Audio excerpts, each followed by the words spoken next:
সবাই তোমাকে ভালো বলবে যখন তুমি তাদের কাজে লাগো। যতই সত্যি বলো, বিশ্বাস করবে তারাই যাদের দরকার পড়বে। সবাই বলবে ভালো থেকো, কিন্তু কেউ জানতে চায় না তুমি আসলেই কেমন আছো।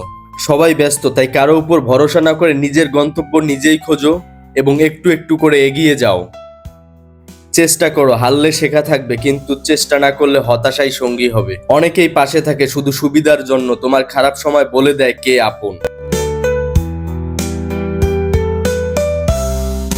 স্বপ্ন শুধু চোখে থাকলে চলবে না, জেগে উঠে কাজ না করলে সেটা কখনোই সত্যি হবে না। নিজের মতো করে এগিয়ে চলো, কারণ সবার পরামর্শ নিয়ে চললে অনেক রাস্তা পাবে, কিন্তু তোমার লক্ষ্য গোল খুঁজে পাবে না। চুপ থাকা দুর্বলতা নয়, অনেক সময় সেটা নিজেকে বাঁচিয়ে রাখার উপায়। মানুষ বদলায় না, শুধু সুযোগ পেলে আসল রূপটা দেখায়। সবকিছু পাওয়া যায় না, কিছু কিছু হারিয়েও মানুষ বড় হয়। আমার ভিডিওটা যদি তোমাদের ভালো লাগে কমেন্ট বক্সে জানাও এবং তোমাদের মতামত শেয়ার করো।